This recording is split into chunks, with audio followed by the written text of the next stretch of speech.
Okay, you guys, you said you'd be willing to sit down and have a cup of coffee with me and chat. So today is my very first coffee chat, and if you know me, it's always go big or go home.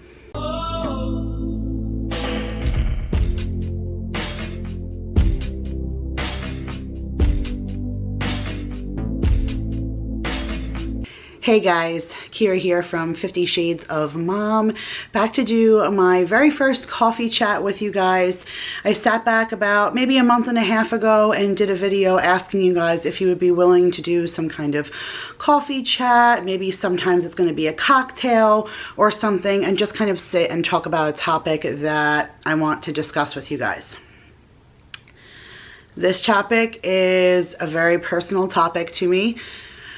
I'm sure somewhere in this video I will get a little bit overwhelmed, so I'm going to do my best to kind of keep it together, but I am going to talk about my kids today, well, one child in particular, and you know that if you're discussing a child, you're touching a very sensitive subject, so I am actually thinking that I'm going to disable the comments in this video. It's nothing personal to you guys, and I actually love corresponding in the comments, even if I don't get a chance.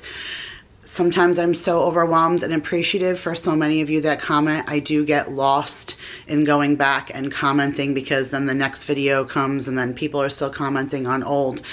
And sometimes it gets a little overwhelming. So I want to apologize for that, but I don't really want to discuss myself.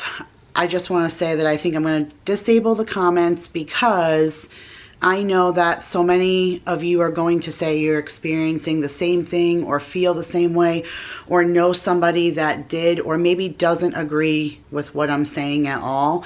And I really just don't want to debate about my child, because I'm a mama bear and it will come out in me, and I don't want that. So I think just for the protection of my family, I'm going to disable the comments. I've never done that in any video before, but I think I'm going to do it today just for the sake of this video. And I want to talk about Jake.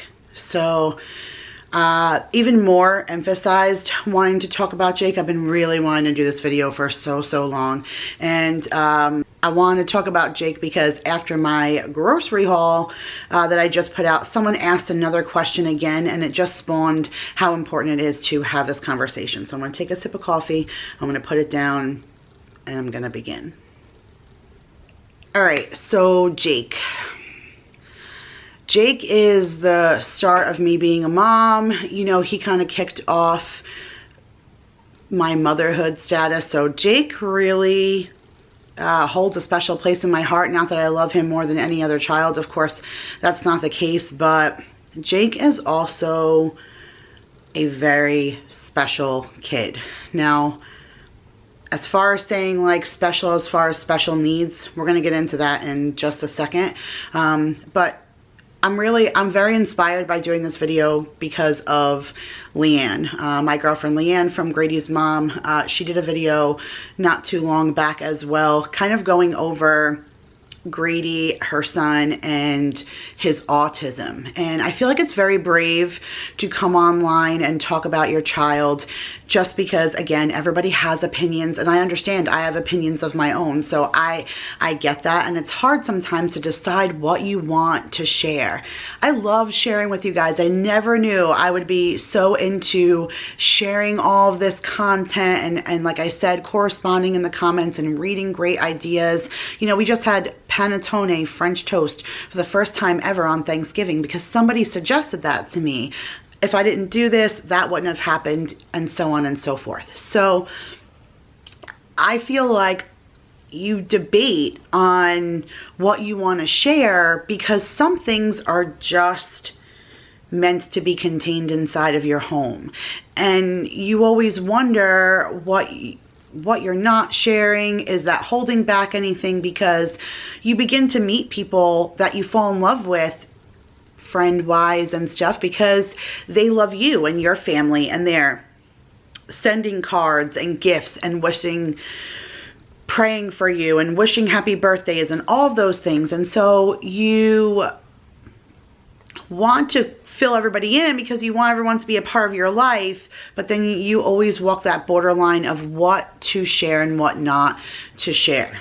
So no, that, all of that being said, inspired by Leanne, what she chose to share, what I've debated about sharing, let's just step back for a second and do a little background on Jake. So when I got pregnant with Jake, I was in the best health and shape I had ever been in. I was 22 years old, 140 pounds, actively at the gym with a trainer 3 times a week, all of that good stuff. I always joke and say that's what got me pregnant, is because I was actually looking fit and all of that. And, you know, you catch yourself a man, you know, so haha. Anyways, I was in a good physical spot in my life, but I had a very rough pregnancy with Jake, and I've learned in going through a lot of processes with doctors and things with him that your pregnancy has a lot to do with how your child then progresses throughout the rest of life, which is why they tell you take your vitamins, eat healthy, stay away from this and that, and so on and so forth. So I had a very rough pregnancy with Jake. Anything you can think of, preeclampsia, toxemia,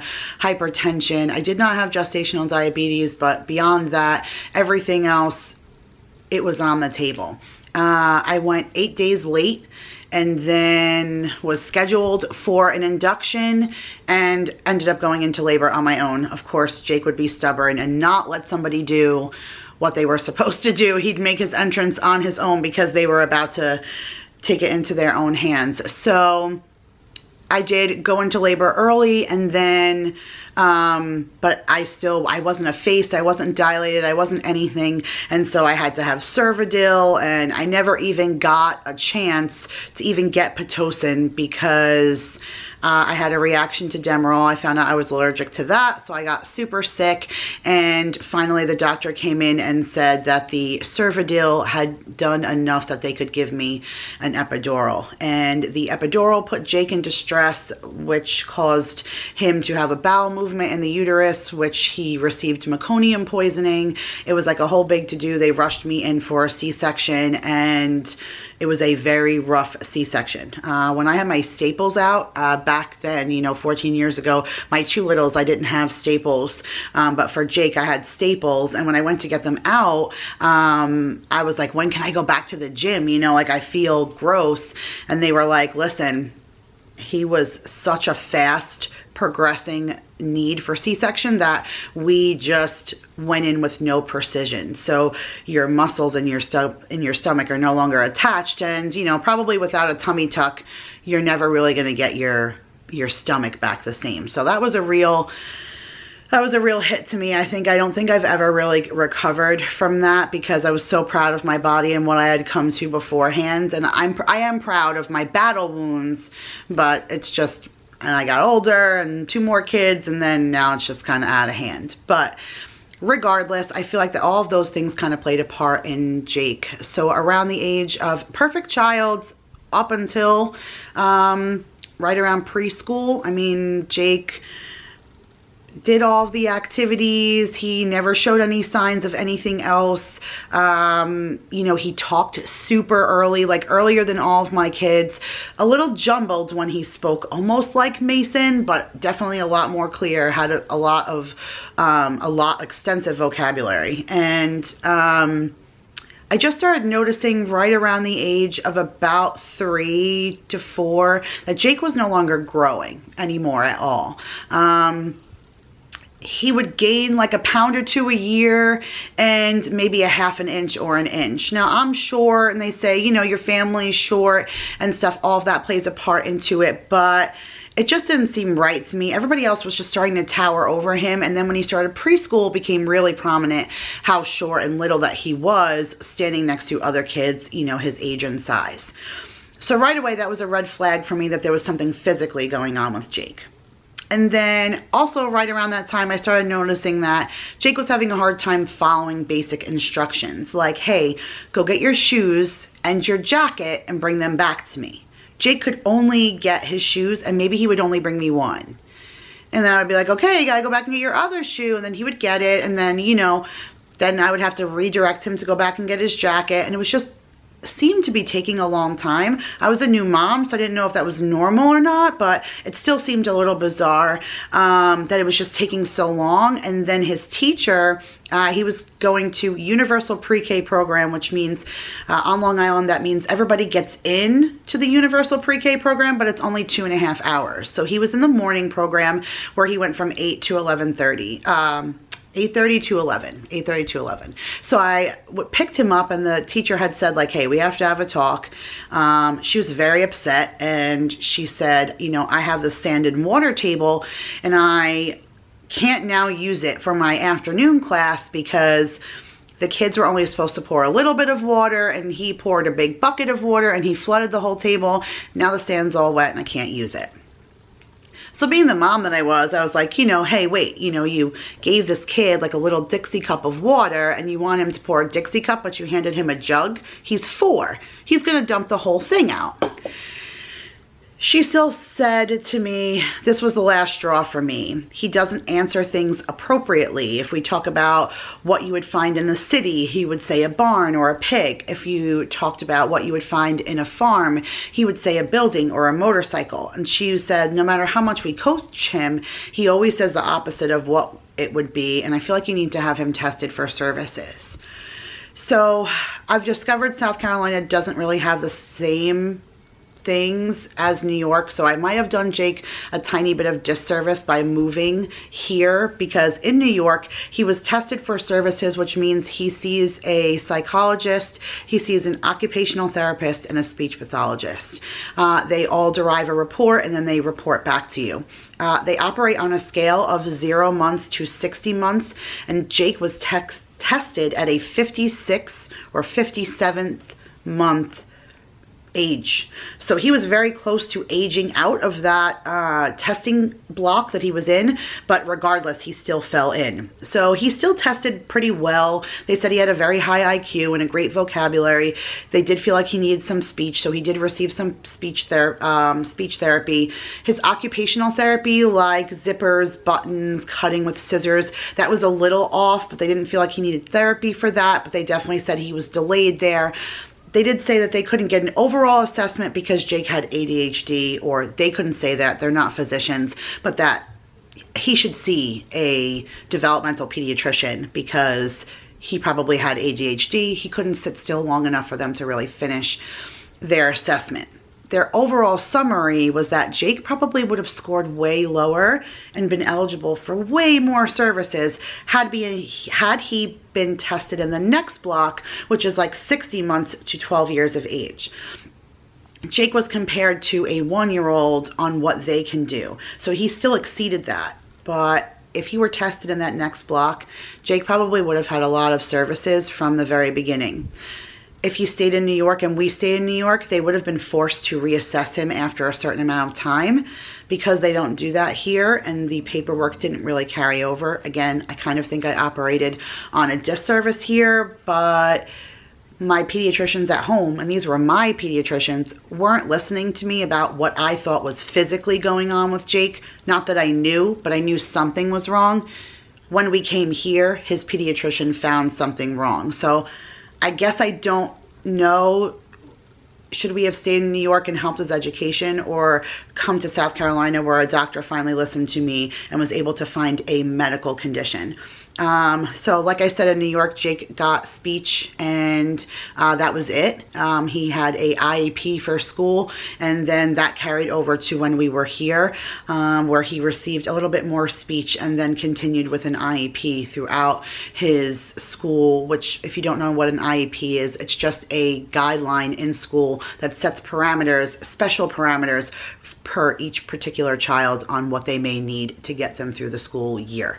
So when we came here, that continued over, but the pediatrician found that yes, Jake wasn't growing and what was going on. He was recommended to a endocrinologist here in Columbia, where they discovered that Jake has something called pituitary dwarfism, which means that his brain doesn't send the message to his liver to release the enzymes needed for him to grow while he's sleeping, which is a GFI, growth factor insulin organism. So he receives a shot of human growth hormones every night before bed, which will stop and cease when his growth plates close. But had we had not done that, Jake was projected at a height of 5 feet. And now with what we continue to do in monitoring his medical conditions, he is now projected to be about 5'10" and a half, which is his height of his father, which is right where they would want him to remain at. So I really feel like this medical thing was a phenomenal thing for Jake. But again, we're lacking somewhere internally, mentally. I asked the endocrinologist, hey, you know, Jake's been diagnosed with ADHD.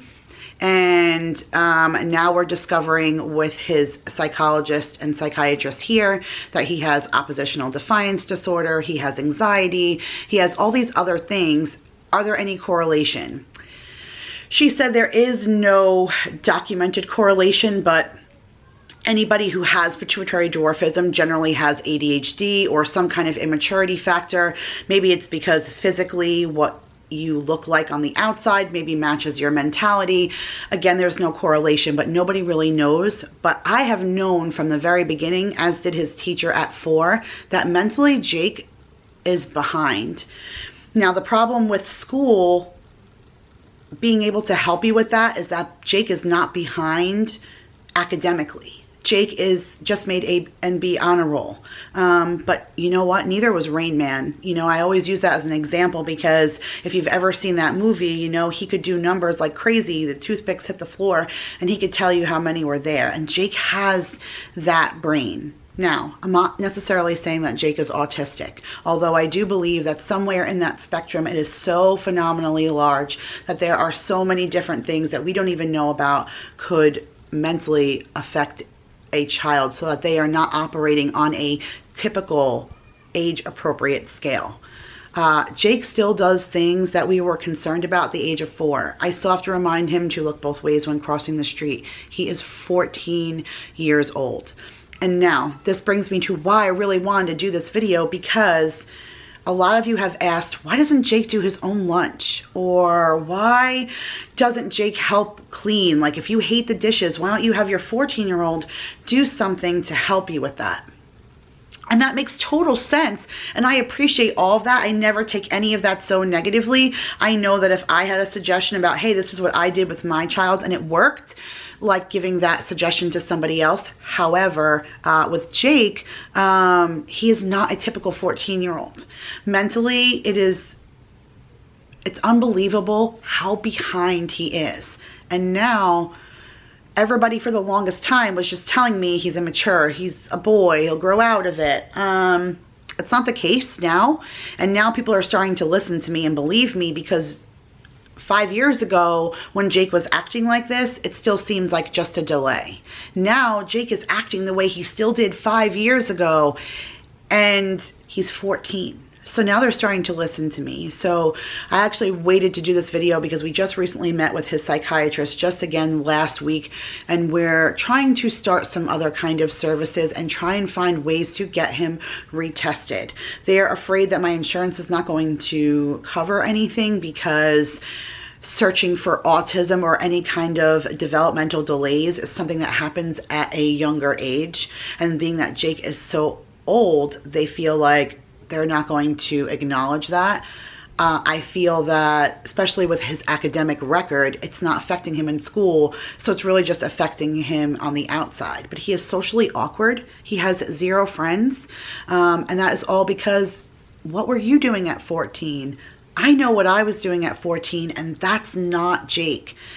Someone asked, again, my grocery haul, which brought this all right back around, is a themed lunch. How do I get away with doing these themed lunches for Jake?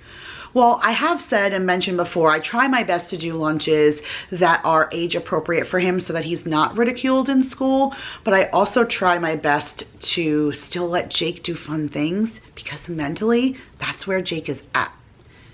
He likes the fun stuff. He likes the red, white, and green cookies, and he likes that it's green celery and red pasta and cookies, because mentally Jake is like 9. So he thinks that way. It's why I don't put him on the vlogs a lot at all, because Jake starts to talk and then you lose him. And for his sake, I don't want to embarrass him. He actually made a mistake by mentioning that his mom has a YouTube channel, and now a couple of his friends at school have commented on some of my videos.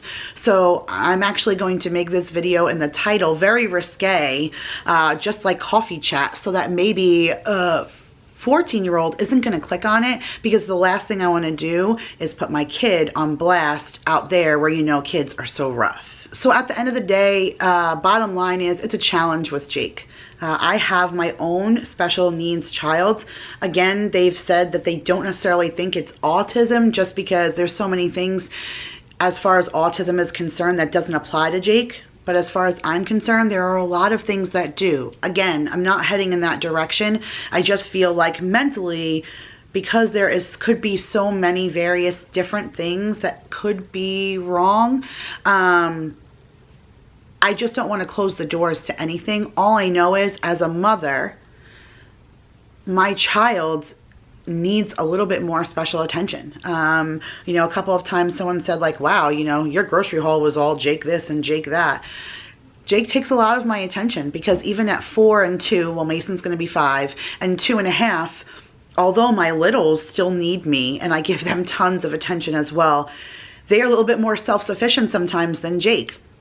And that is hard to believe, but it's the truth. At 14, I cannot let him watch my little kids. It would be a fight, an argument, something bad would happen. I just wouldn't trust this situation. And I've avoided this. And this is again why I said that I've disabled the comments for this video, because I just know that there's going to be opinions and stuff in there. And as a mother, just know that I've laid awake at night so many times wondering if I'm making the best decisions on how I'm trying to go forth and helping Jake. You know, he has therapies that he goes to, and he has counselors that he sees, and he, you know, is medicated for his ADHD, and I've done everything that I can do for him at this level, but I can only do what they'll allow me to do. And I'm just gonna, as a mother, continue to just keep pushing. If there is somebody out there that really has an experience that they want to share, as long as it is not something derogatory and negative, feel free to find me on Instagram. It's just 50 Shades of Mom, and you can direct message me. Right now my email's not working. I don't know what's going on, so I can't recommend you send me an email at the moment, but you can find me or on Facebook, 50 Shades of Mom, and you can write me a message if you feel you really want to communicate. I just know that I get comments from everything down to what I pack my kids for lunch, for what I buy at the grocery store, to how I clean my toilet. And I'll take all of those with a grain of salt. I just don't want anything to sway what I'm feeling about Jake, because all I know is, like I said, as a parent, I'm never going to stop trying for him. I'm going to let every doctor and everybody know that Jake needs assistance and some kind of help, and whoever can help me can help me. I know I'm going to continue to get new subscribers who are still going to ask the same questions. Hopefully I can just refer them to this video, and I hope that this answers a lot of what some of you have asked about him. The kid is amazing, and he has such a large heart. He is super smart, and I think that if we can get a hold of what's going on and kind of help him along in that area, I think that Jake will succeed with flying colors, and eventually as a grown adult I will see wonderful things happening from him. But his adulthood is also a fear for me, which is why right now I'm trying to start to elevate and create a ruffle again, because Jake is 15 in July, and he can apply for a learner's permit, and there's never any way I would let him behind the wheel of a car right now, and he's entitled to work at 14 here in South Carolina, and he couldn't hold a job. So these things scare me, because if he still never matures past where he's at, because he hasn't, he's still where he is 5 years ago. So if he's still like this now, and 5 years from now, Jake will need some kind of services. I'll take care of him until I can't anymore, till I'm old and gray and someone needs to take care of me. But he's still going to want to do those things. And I feel like if I don't ruffle feathers and get people to start looking at what's going on a little bit more closely now, Jake isn't going to have the proper paper trail for whatever he may need, whether it be disability or something later on in life. So fingers crossed we find something, and eventually I'll do another update at some point. But I just want to sit down and let you guys know, just because again, this is something I don't vocally share. It's really hard to make those decisions. And so I just want to sit down and let all of you know, who I have grown to love so much, just another side of my world that I don't come right out and talk about all the time. So that was my coffee chat for this time. Nothing like blowing it out of the water with some really heavy, you know, 20 some odd minute chat about what's going on with my kid. But I really do appreciate you guys if you have listened all this way from the bottom of my heart, like letting me pour my heart out. We will get to the bottom of this with Jake, but it's definitely going to be a process. So, you know, even in his lunches, Jake has large food aversions and things like that. He only likes to eat specific and certain things. Jake doesn't eat 90% of what I pack him sometimes for lunch. He says he will, but his medication curbs his appetite. So sometimes when he comes home, he'll eat his lunchbox. Sometimes it comes home just the way that I packed it. And sometimes he'll eat it all. It really just depends. But for most days, he really struggles with his lunch, what he's willing to take, what he's willing to do at school. I can never trust him to get a lunch because he'll say he's going to get it and then he never gets online, or then he says he gets there and it looked gross. He already called me today and said that what I sent him for lunch to what he was going to get, to go with what he was going to get from the cafeteria, wasn't what he thought it was going to be. And what should he do? My 14-year-old called me in the cafeteria asking what he should do with his lunch because this wasn't what we thought it was. Like, I love him, but like I said, this is going to be a long road to just kind of get him where he needs to be, and definitely a lot of special attention. But I love you guys. I'm gonna go and edit this and get it out. I have a lot going on today, so I need to get to it. But thank you guys so much for watching, and I love you all so much, and I'll see you in the next video. Bye.